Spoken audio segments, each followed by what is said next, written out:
Les applis, elles sont pas neutres, elles ont un modèle économique et leur attention et leur temps libre a une valeur. L'idée, c'est dès qu'on a un enfant, c'est de pouvoir réfléchir par rapport à nos propres usages, par rapport à ce qu'on est aussi capable d'incarner comme exemple, de se mettre d'accord sur un certain nombre de règles pour favoriser ce pacte familial, ce pacte d'attention et d'intention vis-à-vis des écrans. La solution, elle viendra du triptyque entre la régulation, l'éducation et cette riposte intime et citoyenne, donc à des échelles qui nous dépassent et qui sont des échelles politiques, européennes, peut-être même internationales. Quelle capacité on se donne de former nos enseignants en lien avec des associations qui peuvent aussi assurer cette éducation pour repérer les narratifs, pour repérer les mécanismes de manipulation, de désinformation qui sont de plus en plus sophistiqués à une heure où l'image ne fait plus preuve de rien.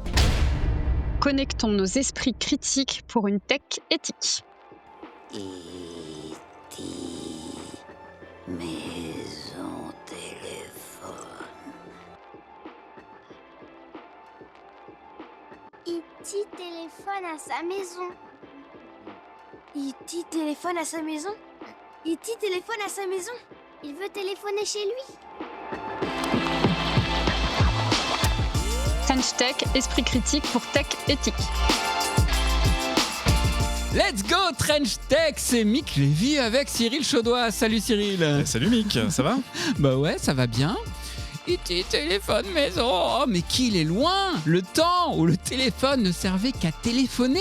Le temps où nos téléphones avaient des cadrans à la place de nos écrans. Alors mon Michou, tu me sembles un peu nostalgique aujourd'hui. Oh là, oui, non, t'as raison, il faut que je me ressaisisse. Bah ouais, qu'est-ce qui t'arrive au juste ? T'en as pas marre, toi, des notifications incessantes du téléphone ? Tu ne t'es jamais senti comme enchaîné avec ce téléphone ? Tu ne t'es jamais agacé de ta propre dépendance à cet objet ? Tellement, bien sûr. Ouais, et puis en plus, je sais pas chez toi, mais chez moi, c'est la guerre à la maison. Hein. On est en égo constante du temps d'écran avec les enfants. Ouais, je connais un petit peu ça, mais je suis plus autoritaire, je pense. Ah, tu es... On pourra en parler aussi, alors. Bon, écoute, j'ai une idée de fou. Ouais, vas-y, j'écoute. T'es prêt pour l'idée de fou ? Vas-y. On va faire un épisode juste pour nous. On va jouer nos égoïstes sur cet épisode-là. On va faire un épisode pour nous qu'on va pouvoir faire écouter à nos femmes et à nos enfants, si vous Ah ça, nous je entendez. valide. Ouais, écoutez-nous. Hein. D'ailleurs, tiens, je propose qu'on leur mette un petit piège. On va cacher un mot-clé quelque part dans l'épisode. Et il faudra que vous sachiez me le redire quand on se croisera au dîner après que vous ayez écouté l'épisode. C'est juste pour être sûr que tout le monde écoute l'épisode. Tu pourras le faire aussi chez toi, d'ailleurs Cyril. Donc le mot-clé, je ne le dévoile pas, mais soyez attentifs. Ok, bon, bah, quelle preuve d'égoïsme de faire des épisodes rien que pour nous. Bon, passons, mais pour faire tout ça, il faut quand même un ou une invitée de ouf, non ? Exactement, et ben on va l'accueillir direct. Bonjour Virginie. Bonjour. Virginie, on se tutoie ? Mais carrément. Bon, top. Donc Virginie, tu es donc Virginie Sassoon, pour le dire en entier. Tu es docteur en sciences de l'information et de la communication et tu es directrice adjointe du CLEMI, le Centre pour l'éducation aux médias et à l'information. Tu as l'initiative de nombreuses actions pour promouvoir l'éducation aux médias et à l'information auprès de l'éducation, notamment, et de toute la communauté éducative. Tu as coécrit avec François Saltiel, l'un de nos précédents invités, et qui a participé aussi au débat du All-Star. Et donc tu as coécrit avec lui le livre Faire la paix avec nos écrans aux éditions Flammarion, qui est sorti en mai 2025. Voilà, j'ai déjà annoncé le programme finalement, mais je précise aussi qu'on retrouvera Laurent Guérin et son moment d'égarement qui promet d'être épique et nautique ce coup-ci. Alors c'est parti pour le grand entretien. Papa, tu me donnes du temps d'écran. French Tech, esprit critique pour tech éthique. Bon alors, Mick, comme Obélix ou même comme Alice au Pays des Merveilles, on est tous tombés dedans. Dans les écrans. Hein. On a commencé par y goûter, on a aimé, et puis ensuite on en a probablement un peu abusé, et maintenant on ne sait plus trop comment s'en détacher. Alors Virginie, avec François, vous racontez dans votre livre ce parcours, le vôtre d'abord, entre monde physique et numérique, et ce chemin personnel devient peu à peu un engagement citoyen. J'aimerais qu'on commence par nous expliquer l'enfinétique, ce terme que vous avez forgé avec François pour qualifier ce pays des merveilles où l'on passe constamment de la vie connectée à la vie déconnectée. Et il faut bien l'expliquer parce que si nos enfants nous écoutent et qu'ils commencent par entendre Amphinétique, j'ai peur qu'ils soient déjà partis. Restez, hein. Non, restez, c'est très simple. Ouais, c'est Non, clair. en fait, on cherchait un mot pour désigner en fait cette réalité quotidienne qui fait qu'on passe toujours voilà, d'une vie qui est traversée par des connexions, des sollicitations numériques, des notifications, et une vie qui se déroule dans l'espace tangible, physique. Et en fait, on peut plus dissocier les deux, puisque même quand on n'a pas son téléphone portable avec soi, on pense aux mails qu'on reçoit, on pense à notre vie en ligne.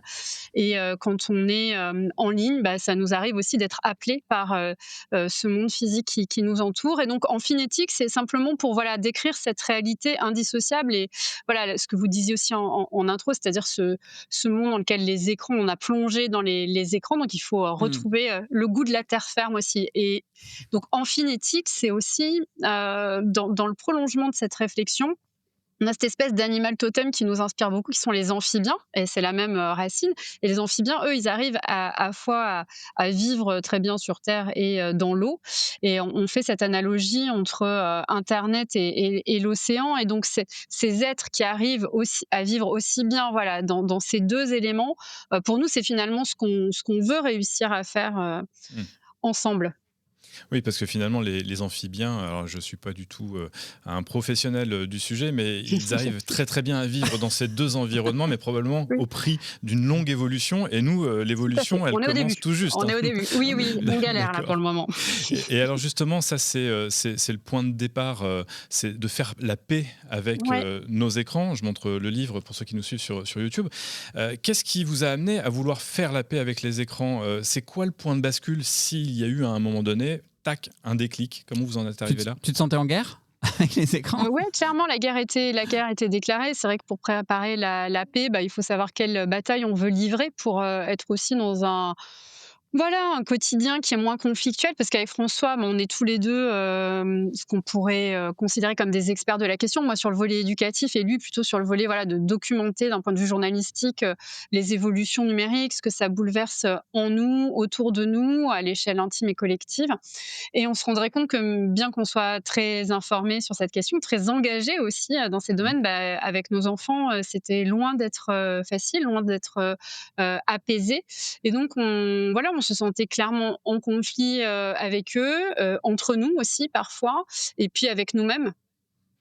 C'est-à-dire que ça crée un conflit intérieur de se dire on est des experts et malgré ça, on a du mal à vivre harmonieusement avec les écrans au sein du foyer. Un je petit pense peu que- comme Mick et comme moi-même, on peut le vivre Ouais, mais aussi. je pense que même avec les nos propres enfants. non-experts ressentent cette situation Oui, de non, mais c'est guerre Oui. des écrans c'est à la peut-être encore maison, plus quoi. frustrant quand tu Ah oui. t'estimes expert Ah et donc oui, oui, très Complètement. éclairé sur le Bah, sujet. quand tu as lu 15 bouquins sur la captation de l'attention et que tu scrolles le soir avant d'aller dormir, tu te dis qu'il y a quand même un petit souci. Donc on a aussi voulu écrire ce livre en partant de nos vulnérabilités et de partager ce qu'on sait, mais aussi à hauteur de ce qu'on fait et de ce qu'on ne fait pas et de ce qu'on aimerait réussir à faire en ayant cette conviction profonde qu'en fait il faut sortir de l'isolement et puis en parler et puis partager et remettre aussi du commun dans nos usages du numérique, parce qu'on a quand même tendance à se sentir découragé et un petit peu seul, en prise avec quelque chose qui nous dépasse. Et donc c'est face à ce sentiment aussi de fatigue, de découragement, et en étant aussi un peu lucide sur les vulnérabilités qu'on peut toutes et toutes avoir, on a décidé de faire cette traversée vers la paix.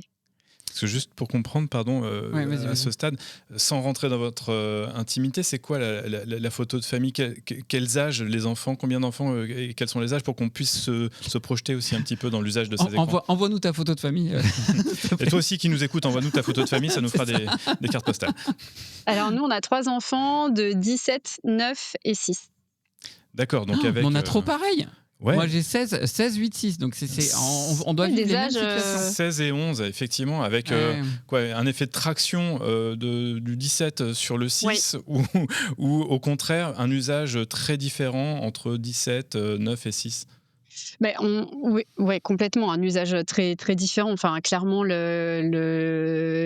l'adolescente, voilà, je trouve que aussi c'était ça qui nous questionnait, c'est-à-dire que une fois, il y a des modes d'emploi pour les usages des écrans, etc. Mais clairement, quand on a plusieurs enfants à la maison, comment on fait un cadre Mmh. cohérent Ouais.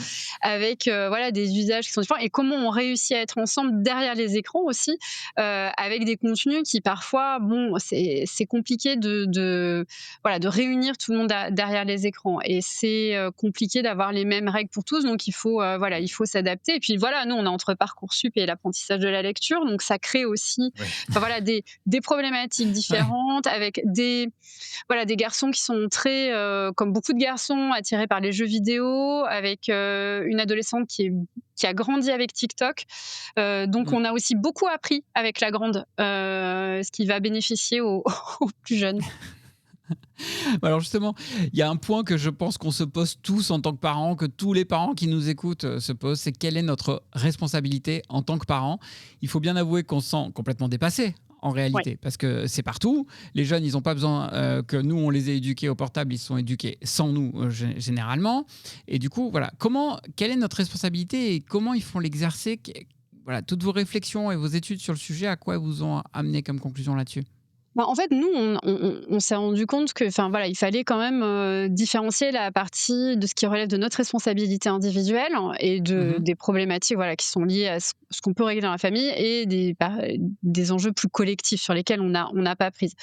Nous, on a vraiment l'impression qu'on était dans une forme de schizophrénie parentale, enfin je mets des triples Mmh. guillemets, avec Ouais. cette espèce de double rôle, à la fois de dealer de temps d'écran et de gendarme. Donc il faut voilà, sans arrêt doser la dose sans forcément connaître d'ailleurs le contenu et la provenance du produit en question. Et en même temps, on doit incarner l'ordre et le respect en fait voilà, des règles qu'on a instaurées, ce qui est une posture en fait, mais qui est intenable parce Ça, qu'elle nous ouais. Et c'est confronte en fait hyper à nos fatigant. limites. Bah, Eh oui. c'est fatigant, c'est contradictoire, ça nous pose aussi face à toutes les injonctions contradictoires et là, c'est là où Mmh. on arrive sur la dimension peut-être plus collective et en fait, Mm. quand on comprend ce qui nous arrive, et ces injonctions contradictoires dans lesquelles on est placé, c'est-à-dire, faites lire vos enfants, mais surtout, voilà, connectez-vous à Pronote ou, Zappli pour être au courant de Ouais. tout. Donc on Bah, ouais. alterne entre une culture de la surconnexion, dès lors que les enfants sont scolarisés et surtout à partir du collège et en même temps, on a envie de s'en détacher, on a envie de reprendre le pouvoir. Donc on est dans ces injonctions paradoxales, ce qui produit Alors, ouais, mais quelle est notre beaucoup de responsabilité du découragement. coup? Qu'est-ce qu'il Bah, faut notre dire aux parents, responsabilité, déjà à nous, ouais. puisqu'on fait l'épisode pour nous en tant que parents, et à tous les autres Déculpabilise-nous, c'est parents, ça? C'est ça le message derrière? déculpabilise-nous ou pas, Mmh. je sais pas, mais voilà. Quelle est notre responsabilité? Alors, Comment il faut situer cette responsabilité du ouais. parent dans cet enjeu-là? Alors même si j'ai compris que l'esprit du podcast était très intimiste, j'espère que voilà, il y aura de nombreux parents qui vont se retrouver dans Mais oui, voilà, dans ce sentiment d'être en échec en permanence. Et c'est ce certain. qu'on peut leur dire, c'est vous n'êtes pas seul en fait à vous sentir en échec. Et en fait, cette culpabilité, elle vient du fait que le standard qu'on veut atteindre est irréaliste. C'est-à-dire qu'aujourd'hui, Mm.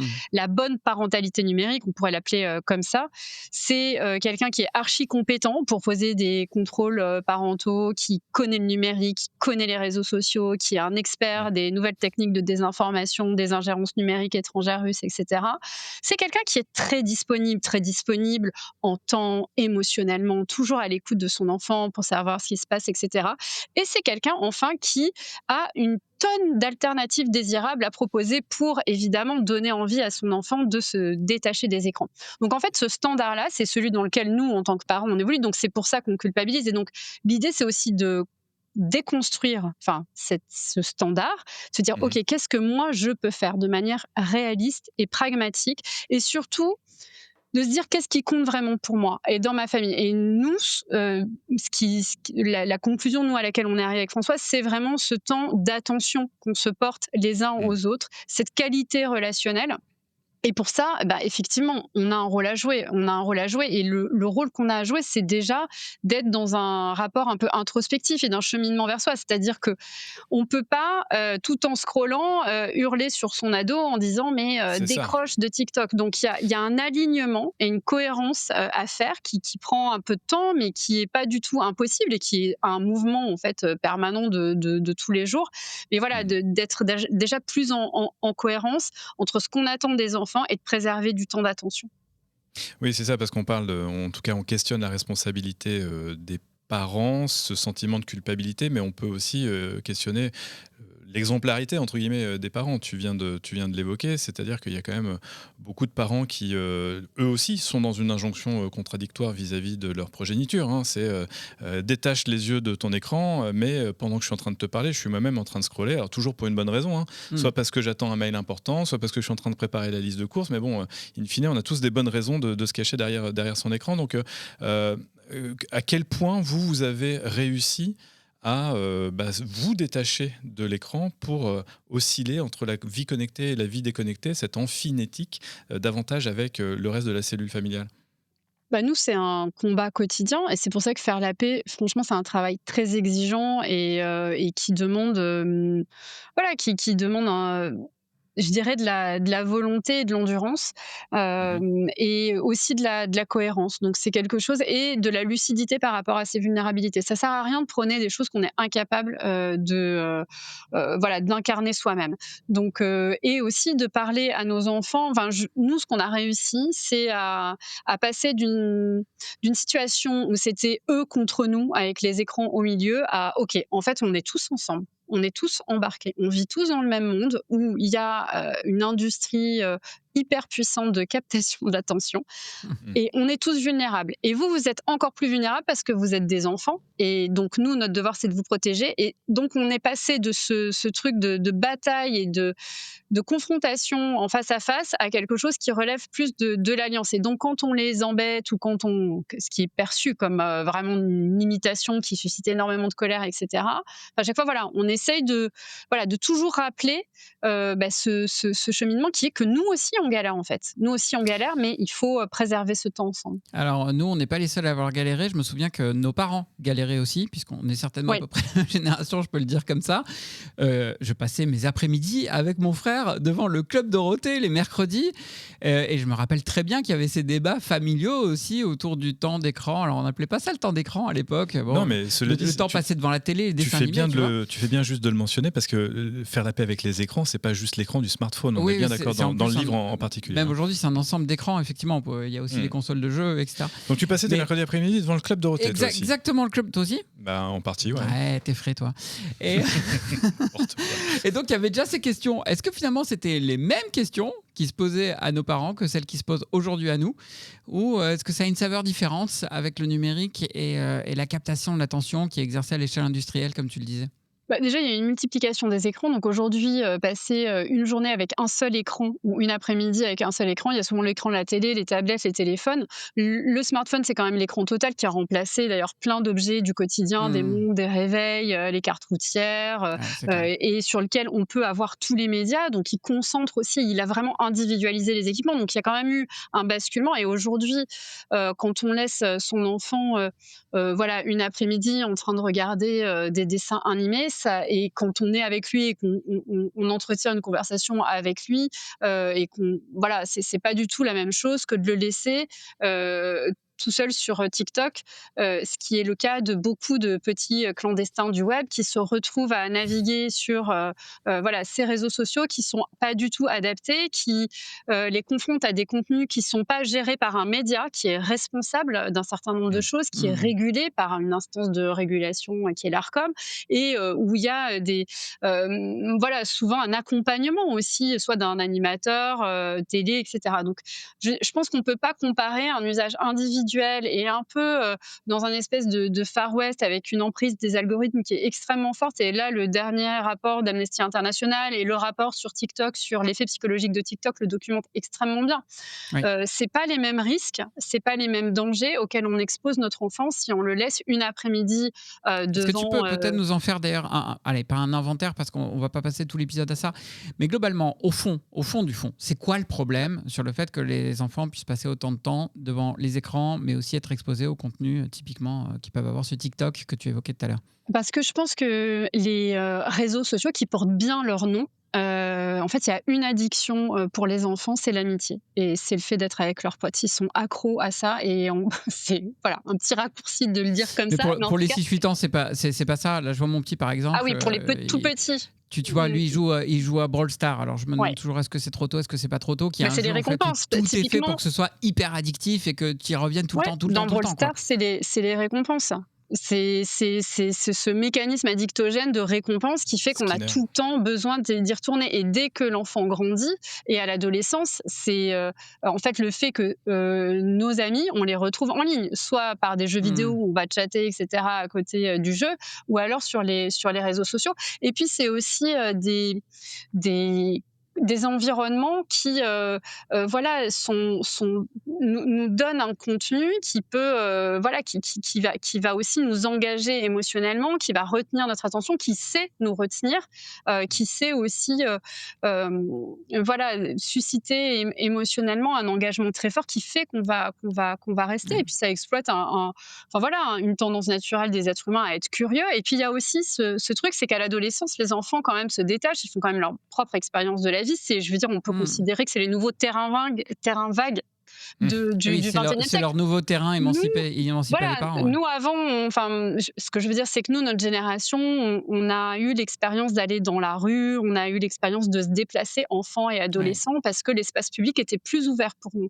Aujourd'hui, on a des enfants qui font leurs propres expériences en ligne, donc dans ces espaces-là, et c'est bien normal. Et puis, il y a aussi plein de questions qu'on n'ose pas poser à l'école, qu'on n'ose pas poser aux parents pour tout un tas de raisons, et qu'on va poser en ligne. Plus Parce que facilement, il y a effectivement, sur les réseaux sociaux. Ouais. toutes les réponses. Et donc, d'un point de vue, ça participe vraiment de leur construction identitaire. Donc, voilà, il y a toutes ces choses-là qui se jouent à l'adolescence. Et voilà, une envie d'apprendre, une curiosité naturelle, une envie de se rapprocher de ses amis, d'avoir ce lien qui est très fort et qui est récompensé. Snapchat, par exemple, enfin, vous entretenez Ouais, c'est vos toutes les flammes, vous mécaniques êtes récompensé. des patterns. Ouais. Voilà, plus vous entretenez ce capital social amical, et plus voilà, vous êtes récompensé par l'appli. Donc voilà, c'est extrêmement Mais ça, puissant. c'est la vision plutôt, entre guillemets, neutre, j'allais dire positive, non, neutre, assez lucide sur, effectivement, ce sont les nouveaux terrains vagues et donc on va s'émanciper et on fait comment dire, son parcours comme ça aussi. En revanche, si on revient 2 secondes sur cette consommation d'écran avec plusieurs points de contact, plusieurs écrans, il y a aussi, on vient de parler de l'économie de l'attention, mais vous l'appelez également l'industrie ou l'économie de la flemme.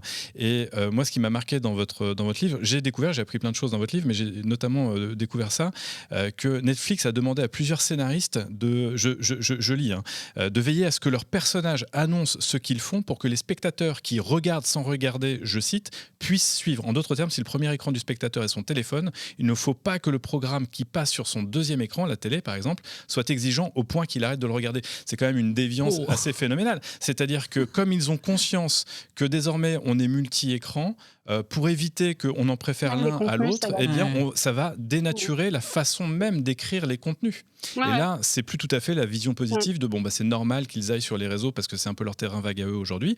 Là, c'est on fait en sorte de les garder et on se bat contenu contre contenu, écran contre écran. Ça donne quoi à la fin, finalement, en termes de dépendance, voire d'addiction? Comment on arrive à sortir de ça? Ou d'abêtissement.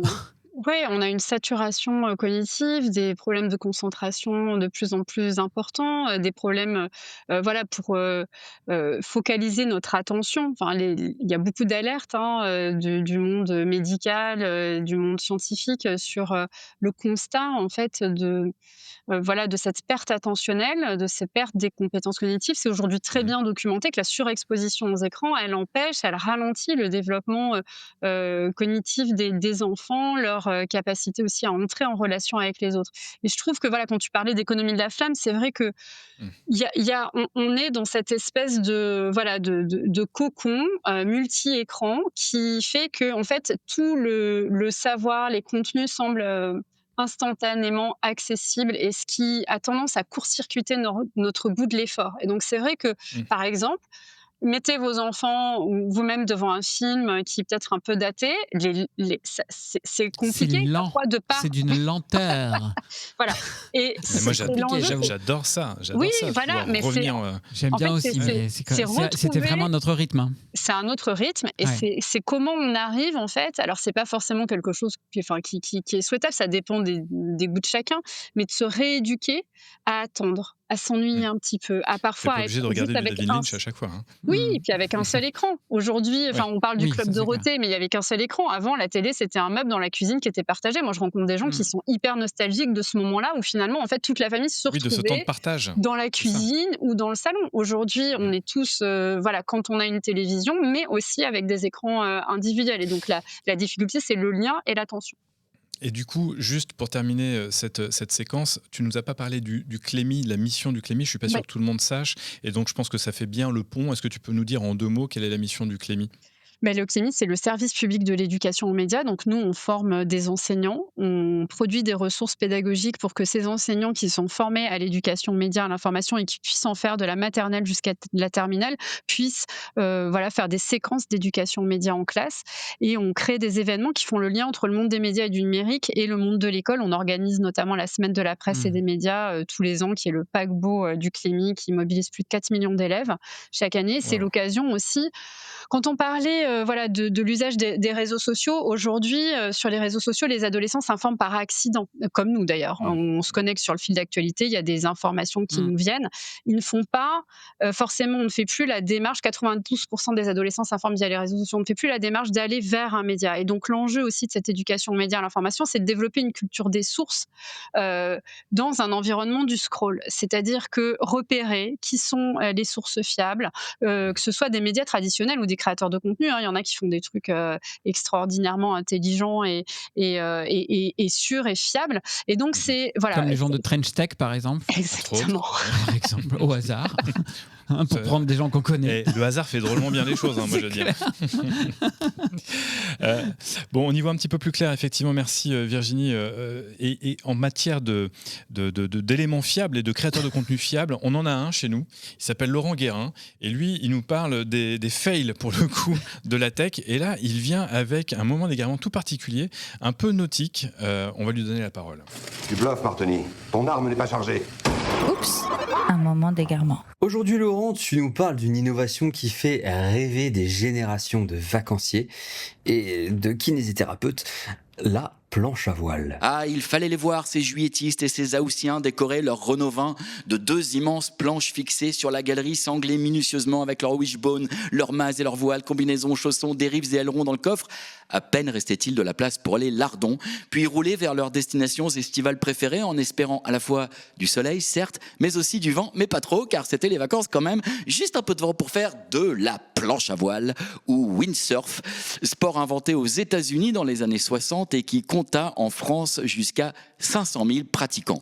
Une activité de plage qui a failli devenir grand public, mais non, qui a fini comme beaucoup d'innovations de loisirs, trop technique pour le touriste, trop grand public pour le technicien. Mais enfin, Laurent, comment un sport aussi cool a-t-il pu prendre une aussi grosse gamelle ? La planche à voile, à la base, c'est un rêve d'ingénieur. La rencontre entre le surf et la voile, entre la glisse et la prise au vent, entre le cool et le casse-gueule. Le premier prototype voit le jour dans les années 60 grâce à 2 Américains, Jim Drake et Hoy Schweitzer. Le concept est simple, mettre un mât sur une planche. Une idée de génie, sauf qu'en pratique, ça ressemble surtout à mettre un poteau électrique sur une savonnette. Le succès est pourtant foudroyant. Dans les années 80, la planche à voile devient un symbole de liberté, d'été et de publicité pour Tahiti Douche. Les spots mythiques s'appellent Le Cat, Hyères, Carnac ou Saint-Brieuc. Oui, même Saint-Brieuc. Tout le monde veut en faire, tout le monde s'équipe et les fabricants explosent leurs ventes. Mais alors, qu'est-ce qui a foiré ? Trop de vent ? Pas assez ? Trop de slip fluo ? Tout a foiré, tout à la fois. Le vent, c'est capricieux, l'eau, c'est froid, le feu, ça brûle et la planche à voile, c'est un sport qui exige la patience d'un moine zen et la souplesse d'un poulpe. Au début, tu tires la voile. Au milieu, tu tires la voile. Vers la fin, tu tires la voile et tout à la fin, tu tires une crampe. Si tu pars, au début, tu tombes, tu retombes. Au milieu, tu retombes. Bref, t'as compris le délire. Des fois, quand même, tu pars, mais tu reviens pas. Et non, Thomas, oublie pas qu'il faut un minimum de compréhension du vent et qu'en général, si le vent te pousse pour partir, eh ben, il te pousse pas pour revenir. Tu reviens en zodiaque, au mieux, à la nage, au pire, en traînant un cheval mort derrière toi. Bref, c'est le seul sport où tu passes 90% de ton temps à ne pas en faire. Et puis, soyons honnêtes, c'est pas super glamour quand tu débutes. Entre la combinaison en néoprène qui te transforme en boudin des plages, le mât qui t'assomme et les chutes à répétition, on est loin de Kelly Slater. Les pubs montraient des corps huilés qui fendaient la houle, la réalité montrait des vacanciers ruinés qui houspillaient les moules. Et les fabricants, ils ont rien vu venir? Ah si, ils ont vu venir, mais trop tard. Pour relancer la machine, ils ont tout essayé. Les voiles transparentes, les mâts en carbone, les harnais ergonomiques, les stages d'initiation express. Certains ont même inventé la planche pliable, si, mais rien n'y fit, le public s'enfuit. Trop technique pour la plage, trop cher pour le loisir, trop lente pour l'adrénaline. Et pendant que le windsurf battait de l'aile, d'autres sports plus malins, le kitesurf, le paddle, vinrent souffler dans ses voiles. Oui, le paddle, même à Saint-Brieuc, qui est même devenu le sport préféré des citadins en quête de spiritualité liquide. Moins de vent, plus d'ego et surtout, tu peux faire du paddle sans tomber. La planche à voile, elle, est restée coincée entre deux époques, celle du bricolage poétique et celle du marketing aquatique. Un sport trop pur pour être rentable, trop exigeant pour être fun, trop technique pour être populaire, bref, une innovation magnifique mais incompatible avec la flemme du vacancier moderne. Trench Tech, esprit critique pour tech éthique. Il voulait de la houle, il s'est retrouvé dans la moule. Merci Laurent pour ce moment d'égarement assez épique, j'ai envie de te dire. Alors Virginie, nous on va revenir à nos moutons, si on peut le dire aussi, pour rester dans une métaphore marine finalement. Oh, pas mal. Ouais, c'est pas mal là. Ça moutonne. Ouais. Ça moutonne, c'est ça.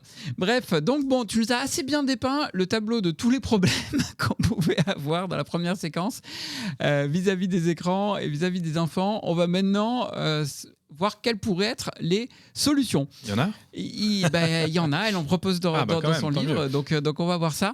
Avant d'entrer dans les solutions que vous avez proposées, moi je me pose une question. Est-ce que tout simplement il ne faudrait pas interdire, comme le font certains pays, avant un certain âge, l'usage du smartphone, avant un autre âge, l'usage des réseaux sociaux? C'est d'ailleurs en grande discussion actuellement en France. Est-ce que ça semble être une bonne piste, cette piste un peu radicale? Moi, je comprends complètement cette appétence pour la prohibition, je pourrais le dire comme ça. C'est-à-dire qu'on a besoin de protéger nos enfants, on a besoin de nouvelles normes, Ouais. on veut être plus tranquille. En fait, nous, parents, on ne peut pas jouer le rôle de couvre-feu humain et aller sans cesse s'assurer qu'ils vont bien, leur retirer leur téléphone, etc. Donc, je comprends complètement. Après, ça laisse dans l'angle mort un enjeu, et on a parlé du Clémy, qui est la question de l'éducation, en fait. Et qui est que si, en fait, vous interdisez à votre enfant d'accéder aux réseaux sociaux jusqu'à l'âge de 16 ans, et qu'à 16 ans, vous lui mettez un smartphone dans les mains et qu'il plonge, que ce soit sur Insta, TikTok, etc., et toutes donc, et qu'il a reçu aucune éducation pour développer son esprit critique et avoir des bons réflexes pour s'informer en ligne. Et puis, il y a aussi cette question de la régulation, parce que, en fait, tout à l'heure, je disais, avec François, on fait l'analogie entre Internet et l'océan. Donc, mettons, l'océan est pollué. On décide de fermer la plage parce que nos enfants n'ont plus le droit d'aller s'y baigner. Mais en fait, vous interdirez jamais aux gens d'avoir envie d'aller se baigner, même si la plage est fermée. Donc, à un moment, ça peut régler temporairement et ça peut mettre en place un certain nombre de repères et de balises dont on a collectivement besoin. Mais à un moment, il faut assainir en profondeur, et je pense que c'est le rôle des plateformes aussi. Et puis la prohibition, ça donnait Al Capone aussi. Donc, c'est exactement ce que j'allais dire. Ça me fait penser au débat sur la légalisation du cannabis et de la drogue. C'est un peu les mêmes. Bon, votre solution, elle tient en un acronyme de 4 lettres, Play, P-L-A-Y, parce que c'est sympa le jeu. On reste bien dans le monde des écrans. S'amuser ensemble. 4 ensemble, c'est ça. Alors, dis-nous, c'est quoi cet acronyme, et commençons peut-être par le P du Play. C'est une bonne idée, ça. Ouais. On va commencer en fait, le Play, c'est 4 voilà, 4 lettres qui racontent 4 attitudes et ça forme en fait une forme de boussole, voilà, pour être ensemble parce que en fait les solutions elles existent, mais voilà, comme je le disais tout à l'heure, elles commencent par soi. Et en fait le P, c'est pour partager la vie numérique de nos enfants. Il y a une étude de Génération Numérique qui a montré que 80% des parents ne savaient pas ce que leurs enfants faisaient en ligne. Donc il y a quand même quelque chose qu'on peut faire très concrètement, c'est de s'intéresser à ce qu'ils font sur les réseaux, jouer avec Mais eux. là, selon l'âge, jouer- c'est un peu tendax parce que autant te dire que moi, je vais voir ma fille de 16 ans en lui disant coucou, qu'est-ce que tu fais sur ton, ton portable? Bien sûr, Je me mais fais gentiment recevoir. Non, bien sûr. En fait, ça s'adapte aussi selon les âges. Mais si tu fais une partie de Brawl Stars avec ton fils pour comprendre comment ça fonctionne et pourquoi ça le rend accro et pourquoi voilà, il a envie d'y retourner, etc., tu vas développer autre chose au niveau relationnel que si tu lui dis OK, 5 minutes. Une partie, 5 minutes, sans savoir exactement combien dure la partie, et que tu essayes avec ta fille, si tu lui dis qu'est-ce qui t'a fait marrer cette semaine? Tu me partages une vidéo? Qu'est-ce Oui, qui c'est t'a ça, ému? c'est Qu'est-ce qui s'intéresser t'a à son univers, intéressé? quoi, finalement. Qu'est-ce qui Oui. t'a interpellé? Et à partir de là, en fait, on peut développer un dialogue et on peut aussi jouer notre rôle de transmission. C'est-à-dire, qu'est-ce que c'est que de respecter, d'avoir un comportement responsable en ligne et puis les informer aussi sur un certain nombre de. Enfin voilà, quand on Ça parle ouvre de le dialogue. citoyenneté numérique, Ça ouvre une porte ça sur ouvre le dialogue, du et coup, puis. parce que tu t'intéressais à eux et à ce qu'ils font finalement aussi. Et puis c'est un moyen aussi de transmettre nos valeurs et c'est important. Alors d'ailleurs, c'est le moment où je donne le mot-clé pour être sûr que vous pouvez tous faire le test avec votre moi, je famille le connais pour, pas, hein, donc pour être sûr que chacun ait écouté l'épisode au moins jusque-là. Le mot-clé est kangourou. Gaël, Kezia, quand vous l'entendrez, venez me le dire pour que je valide que vous avez bien écouté l'épisode. Tu viens de le sortir comme ça au pif, c'était juste. Non, dès que j'ai besoin d'un mot-clé, c'est kangourou. Ah d'accord. Toujours. Okay. Et du coup, ils le connaissent maintenant, non? Elles pourront l'utiliser à d'autres moments. Donc ça, c'était le P pour le partage. Le L maintenant. Le L, c'est pour libérer du temps sans écran. En fait, en gros, l'idée, c'est de partir aussi du constat que, voilà, on est aussi, nous, surconnectés, donc d'incarner quelque chose qui relèverait d'un comportement qui n'est pas forcément exemplaire, mais en tout cas, on libère du temps sans écran pour être avec nos enfants, peut-être pour rien faire, juste être avec eux, pour avoir plus de cohérence. Et en fait, l'idée aussi, là, d'en libérer du temps sans écran, c'est toutes ces alternatives désirables et c'est un vrai sacerdoce de parfois juste aller marcher, juste prendre un bouquin, faire un jeu de société et voilà. Et je pense que ces moments-là, il faut vraiment les ritualiser, il faut se l'imposer, il faut être capable de le faire soi-même, donc être capable. Et là, chaque parent, chaque famille fait ce qu'elle peut de là où elle est, mais c'est en fin de compte quand on a envie de s'engager un peu plus activement et retrouver une ambiance apaisée à la maison, c'est ça. Ouais, vous avez trouvé des stratégies pour ça en particulier? Justement, je me rappelle, moi, d'Agnès Fabre, une de nos précédentes invitées, qu'on salue, du collectif Éducation Numérique Raisonnée, ENR, c'est ça, nous avait dit il y a une règle à appliquer, c'est la règle des 4 pas. Pas d'écran à table, pas d'écran 1 heure avant le coucher, pas d'écran avant l'école, et il y en avait un 4e qui était pas d'écran quand c'est pas sous la douche. Pas dans la chambre. Ni sous la douche, mais c'est pour d'autres raisons. Il y a eu des électrocutions comme ça de gens qui étaient en train de charger leur portable dans le bain. Non, mais c'est flippant. Bref, ça te semble bien cette règle des 4 pas du coup pour aider à cette libération de temps sans écran? La règle des 4 pas, elle peut fonctionner très bien chez certaines personnes. Je trouve que c'est des repères hyper simples à mettre en place. Et les 4 pas, on peut le faire la semaine et pas le week-end. On peut aussi s'adapter, mais c'est quelque chose qu'on doit pouvoir faire soi. Et je trouve que d'avoir une petite boîte aussi où on pose son téléphone. Enfin, nous, on a une boîte qui s'appelle Croc-Écran. C'est un projet qui a été développé avec Bayard Jeunesse notamment et le CEMI. Et c'est une boîte pour qui croque les écrans. Et parfois, c'est pas parce qu'on met son téléphone forcément dans la boîte, les enfants la tiennent et disent ah tiens, tu vois, il y a plein de choses qui sont à faire, mais qui consistent en général à éloigner pendant un temps qu'on a choisi, qui est un temps collectif, les écrans de nos corps. Mais ça, justement, c'est le côté choisi qui m'intéresse parce que j'en reviens à cette idée de quelles sont les stratégies éventuellement que vous avez trouvées qui peut-être fonctionnent chez vous et ne fonctionneraient pas ailleurs, mais à la limite, c'est bien quand même de les partager parce que les 4 pas, c'est bien, mais c'est quand même un driver un peu négatif, c'est ne pas faire ou en tout cas ne pas avoir l'écran. Ça serait quoi l'équivalent, les 4 pour, entre guillemets? Qu'est-ce qui peut être un facteur de motivation pour se retrouver ensemble sans écran? En fait, en gros, c'est quand, les enfants, voient que vous avez énormément de plaisir à faire quelque chose avec eux et qui ne Mmh. nécessite pas d'écran. Ça peut être, je sais pas, dessiner, ça peut être, Faire des Lego. faire des Legos, jouer à un jeu de Un jeu de société, société, ouais. je sais pas, marcher dans Une un balade. parc. Bah oui, Mais bien en sûr. fait, si vous ça va voilà, en fait, le truc, c'est que si nous, on a du plaisir et Ouais. qu'on arrive à, voilà, rendre cette alternative désirable, Mmh. bah, ça fonctionne pour les enfants. Parce qu'en fait, qui, en vrai, a envie de passer, 18 heures par jour derrière son écran, seul, à pas être en communication avec les autres? Enfin, je pense pas que nous, les êtres humains, on est faits pour avoir cette vie-là. Donc il faut Mmh. aussi, voilà, être capable de se dire: «Bah, en fait, souvent, les écrans, c'est par défaut d'autre chose. C'est par défaut de quelque chose qui est plus sympa à faire.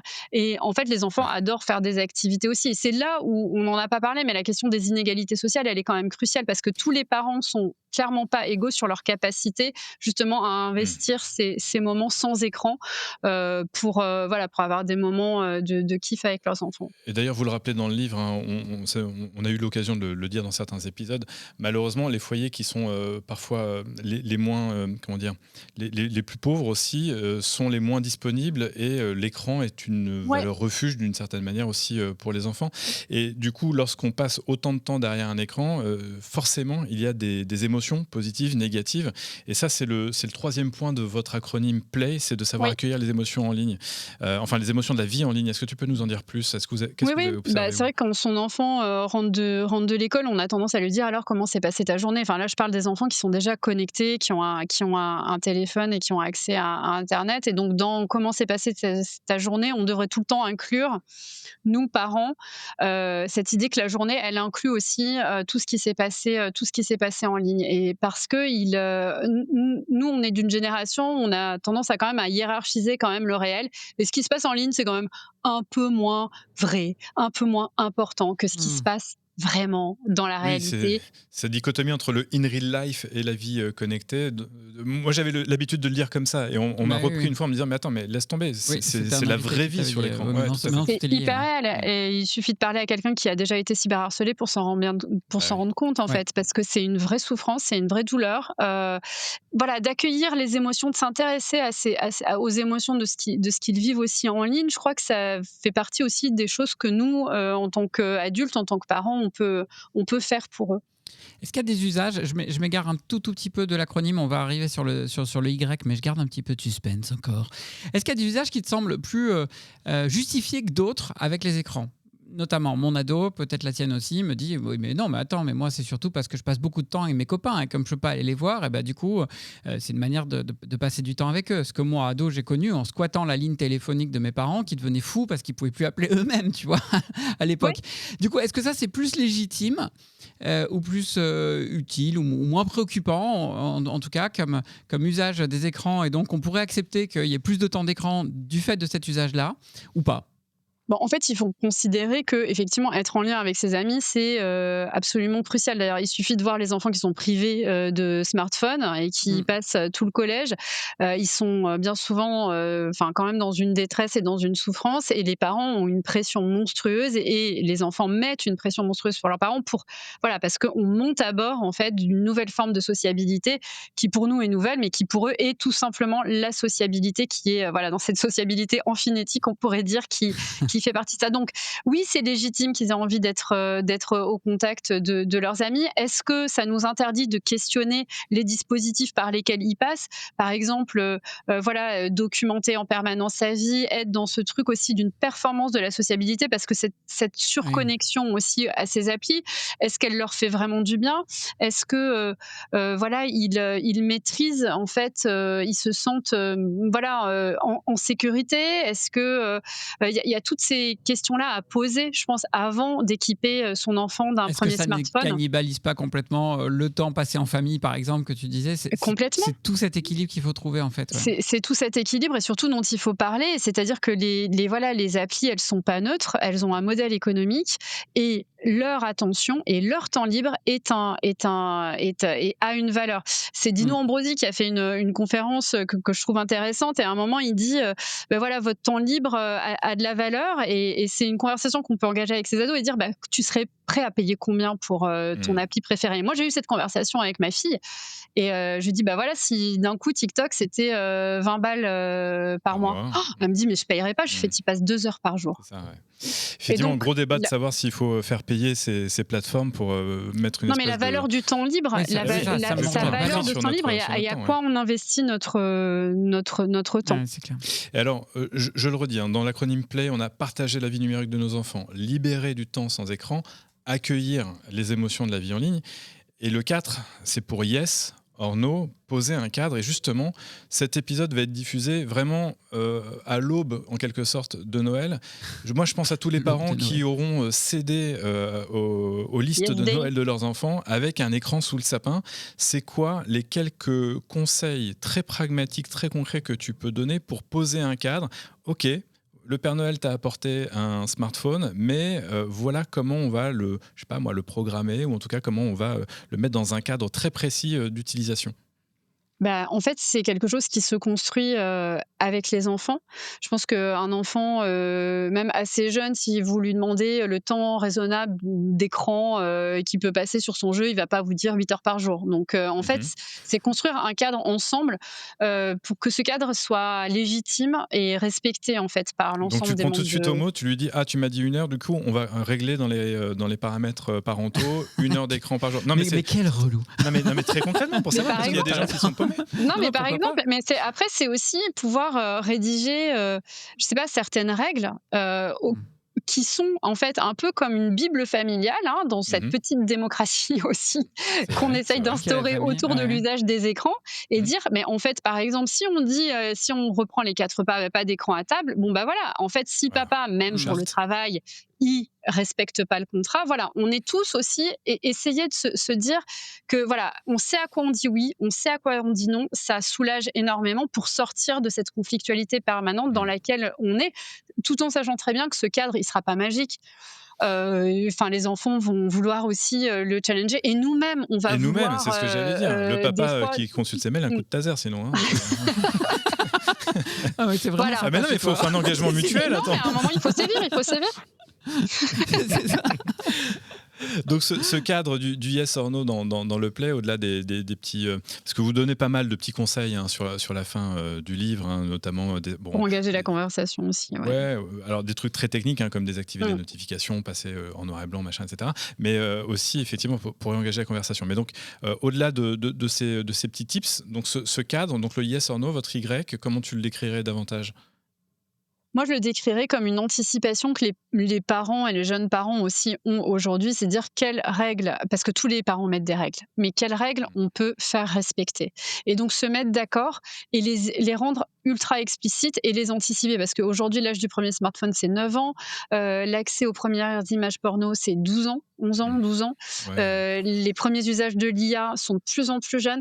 Donc en fait, on est au courant, on le devine que ces usages vont être de plus... Donc voilà, en fait, l'idée, c'est dès qu'on a un enfant, c'est de pouvoir réfléchir par rapport à nos propres usages, par rapport à ce qu'on est aussi capable d'incarner comme exemple, de se mettre d'accord sur un certain nombre de règles pour favoriser ce pacte familial, ce pacte d'attention et d'intention vis-à-vis des écrans. Et en tant que parent, on n'est pas les seuls à pouvoir mettre un cadre. Et quand on pense un tout petit peu au-dessus ou en dehors du foyer, il y a aussi tout le champ de la régulation. Et moi, je note avec plaisir dans votre livre un moment où vous dites « L'espoir réside désormais sur le continent européen, garde-fou imparfait, certes, d'un océan numérique plus navigable ». Donc, quelle est, toi, ta position sur cette idée de mettre un cadre, de le faire respecter avec les différents règlements d'un cadre réglementaire, là, tu dis. Ouais. Cadre réglementaire, cadre légal. Jusqu'où il faut aller et jusqu'où c'est imparfait aujourd'hui à l'échelle européenne. Je pense que c'est la difficulté, c'est d'avoir le cadre DSA, DMA et de l'appliquer tous, qui est une vraie volonté en fait politique. Attends, juste, DSA, DMA, je suis monsieur acronyme. Digital Service Act, Digital Market Act, donc c'est 2 gros règlements européens qui viennent un peu tenter de réglementer les grandes plateformes, à la fois sur la gestion des contenus et puis à la fois sur la captation de l'attention, sur les revenus qu'elles génèrent aussi avec notre attention. Voilà, en très court. Et beaucoup challengés parce que monnaie d'échange dans les relations géopolitiques entre l'Europe et les États-Unis. Au cœur de grosses tensions géopolitiques actuellement, effectivement. En fait, c'est leur application qui n'est pas encore totalement effective. Après, il y a des enjeux de souveraineté nationale et aujourd'hui, on voit qu'on a un président de la République qui est extrêmement mobilisé sur ces questions de réglementation et de protection des mineurs en ligne. Mais je pense qu'en fait, la solution, elle viendra du triptyque entre la régulation, l'éducation et cette riposte intime et citoyenne, donc à des échelles qui nous dépassent et qui sont des échelles politiques, européennes, peut-être même internationales. Une échelle qui est plus de l'éducation. Alors là, ça peut se jouer, très très très localement, mais il y a quand même un ministère de l'Éducation nationale qui doit pouvoir aussi assurer cette éducation citoyenne aux écrans pour éveiller nos enfants et les outiller et voire les armer tout au long de leur on est à la hauteur là pour le moment. En fait, il y a deux. Excuse-moi de te couper, mais à ce stade, toi qui es bien placé en fait, pour on peut voir le verre à moitié vide ou le verre à moitié plein. On pourrait dire on fait pas assez, on pourrait faire tellement plus, et on peut dire aussi on a déjà la chance en France d'avoir un service public d'éducation aux médias, d'avoir énormément d'enseignants qui sont mobilisés, qui sont engagés pour faire cette éducation-là. Et moi, j'ai envie d'être optimiste parce qu'il me semble qu'on a atteint un stade aussi de maturité collective. On est passé, je sais pas, d'une décennie où on était un peu enchanté par toutes ces évolutions technologiques qui changeaient notre vie, notre rapport au monde, etc. Ensuite, on est passé à une phase de désenchantement critique puisqu'il y a eu plusieurs aussi scandales de Cambridge Analytica où on s'est rendu compte de la surveillance de masse d'un certain nombre de choses. Et on est beaucoup plus maintenant informés sur cette science de la captologie. Aujourd'hui, on arrive à un moment de maturité, je crois, on sait qu'on ne pourra plus vivre sans les écrans. Tu crois pas, Virginie, qu'on a un nouveau risque qui arrive là, qui est en dehors des écrans, qui est le risque avec l'IA et d'une captation plus seulement de l'attention, mais certains commencent à dénoncer une captation cognitive ou une influence cognitive extrêmement forte exercée par les IA qui véhiculent des idées spécifiques, des idées politiques particulières qui ont été choisies et qui viennent pour beaucoup généralement des États-Unis. Est-ce que c'est pas ça maintenant le prochain risque qui nous guette et auquel il faut peut-être se préparer d'une manière ou d'une autre, y compris pour nos enfants? Complètement. Et il faut s'y préparer soi. Mais là encore, on revient aux inégalités sociales. On ne peut pas demander aux parents d'être des experts de ça. Donc là, l'enjeu pour moi de ce que tu soulèves, il se pose vraiment sur quelle capacité on se donne de former nos enseignants en lien avec des associations qui peuvent aussi assurer cette éducation pour repérer les narratifs, pour repérer les mécanismes de manipulation, de désinformation qui sont de plus en plus sophistiqués à une heure où l'image ne fait plus preuve de rien. Donc c'est des nouveaux enjeux, mais qui engagent un travail pour moi qui est un enjeu éducatif hyper important. hyper Je propose qu'on te important. retrouve dans 2 ou 3 ans. On aura certainement encore beaucoup plus à dire sur l'impact de l'IA. Et peut-être qu'on dira faire la paix avec nos IA. Ça sera peut-être le titre de ton déjà le cas. livre, Virginie. Oui, c'est clair, il faut déjà s'y préoccuper. Virginie, un grand merci pour ce super moment passé ensemble. On a eu un épisode qui était très nous parle agréable et qui va donner... et puis qui donne des solutions concrètes aussi. On rappelle le titre de ton livre, donc coécrit avec François Saltiel, Faire la paix avec nos écrans, que Cyril a lu, relu, écorné, stabiloté, etc. Il y a du stabilo, voilà. On les lit vraiment les bouquins quand on les a chez Trench Tech. Donc chez Trench Tech, on vous le conseille très fortement pour déposer au pied du sapin ou pour lire en 2026. Virginie, un grand merci, et pour vous qui nous écoutez, restez encore bien avec nous, c'est l'heure du débrief. Au revoir Virginie. Au revoir. Au revoir. Trench Tech, esprit critique pour ta critique. Et Cyril, ça va là? On est à l'antenne, mon gars. Ah ouais. Bon, écoute, je suis en train de lire le bouquin. Fais-moi penser à parler de la technoférence. C'est exactement ce qui est en train de se passer, mais avec de la low-tech. Vas-y, c'est le moment, on commence. Non, mais écoute, page 79, c'est formidable. Le chercheur américain en psychologie familiale Brandon McDaniel, a créé un terme pour décrire le phénomène de technoférence. C'est quoi le technoférence? C'est que finalement, tu es en conversation, et tu coupes brutalement cette conversation parce que tu es en train de regarder ton téléphone. Donc il y a une interférence technologique entre toi et moi. C'est un peu comme quand tu coupes la parole à quelqu'un, mais comme ce que tu as fait avec Virginie là pendant tout l'épisode. C'est notre rôle, ça. Bon, moi il y a un truc que j'ai adoré, c'est la notion du dealer et du gendarme. Ah bah oui. Et de dire que nous les parents on se retrouve à la fois en position de dealer et de gendarme avec nos enfants du temps d'écran, ce qui est juste une horreur. Alors moi chez moi à la maison, il faut avouer qu'en vrai, Ma femme est beaucoup le dealer et je suis beaucoup le gendarme. Et je pense que pour nous deux, d'ailleurs, c'est assez chiant à vivre, Gaël. On pourra en reparler si t'es bien resté jusqu'au bout de l'épisode. Mais je pense que c'est encore plus schizo que ça. Tu es encore plus harlequin parce que tu es dealer, tu es gendarme, mais tu es aussi consommateur. C'est ce qu'on a dit. C'est pas si évident que ça de se détacher soi-même alors que tu viens de tendre le bâton en disant lâche ton téléphone et toi-même, tu es précisément en train de lui dire en scrollant sur ton LinkedIn, par exemple. Donc, bon. C'est pas simple, on le sait tous, en tout cas pour celles et ceux qui ont des enfants et puis celles qui n'en ont pas ou ceux qui n'en ont pas vivent eux-mêmes cette forme de dépendance, c'est pas évident de s'en déconnecter. Moi j'aime bien l'acronyme PLAY parce qu'il est simple à retenir déjà, il est frappé au coin du bon sens, on sent quand même qu'il y a eu de l'expérimentation de leur côté. Alors après on n'a pas... tous les petits tips et des illustrations très concrètes à chaque fois, à chacun de se les faire parce que ça dépend de la famille. C'est à chacun de chercher. Je pense on l'a vu, ça dépend beaucoup de l'âge des enfants aussi. Et puis du tempérament. Moi, par exemple, je rêve de faire des balades à vélo avec mes filles dans la forêt. Et puisqu'elles m'écoutent, elles le savent. Elles en ont rien à faire des balades en forêt. En revanche, si je propose un jeu de société ou si je propose d'aller faire un peu de cuisine, en tout cas de la pâtisserie, là, on peut passer 3 heures en cuisine sans problème. Bon, moi, je te propose qu'on aille faire des balades à vélo en forêt tous les deux. Pendant qu'elles font le dessert, le goûter. Ah ouais, après on a goûté, trop bien. Bon, rappelons quand même l'acronyme PLAY, donc préserver du temps tous ensemble. Le L, je reprends mes notes, libérer du temps sans écran.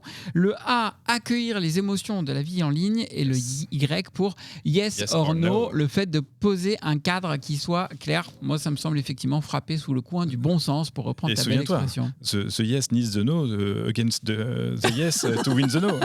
C'était Raffarin. Bon, bref, je suis partant. Elle a aussi bien présenté finalement la variété des effets qu'on pouvait avoir avec les écrans. Alors, bien connu effectivement sur la perte de l'attention, mais aussi sur les différents ressorts avec lesquels les applis jouent.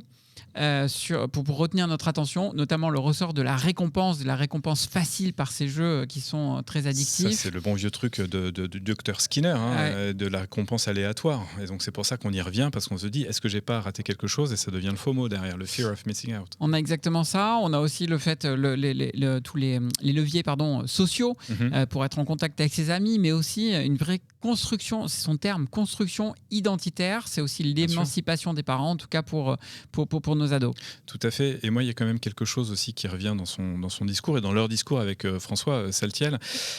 Donc, vous l'aurez compris, ils sont mari et femme, et donc c'est de leur famille dont ils parlent. C'est cette idée qu'on est désormais dans une société de plus en plus seule, ensemble. Et c'est quelque chose qui revient très souvent aussi dans les propos de François Saltiel.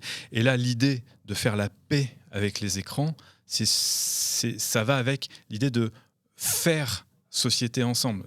Et à l'échelle de la cellule familiale, c'est faire famille, quoi, tout simplement. Ouais. Donc, prendre ce temps et s'autoriser à réinventer des moments partagés en famille, y compris peut-être devant un écran, comme elle nous le rappelait, avec l'écran de télé qui siégeait au sein de la famille, et tout le monde se réunissait et partageait, mine de rien, un moment. Parce qu'on regardait le même film, mais on pouvait le commenter après, etc. Là, chacun est seul dans sa chambre ou dans le salon, les 5 réunis sur le canapé, mais chacun sur son écran, c'est pas tout à fait pareil. Et puis, elle nous a bien montré aussi la monétisation de notre temps libre et la valeur du temps libre.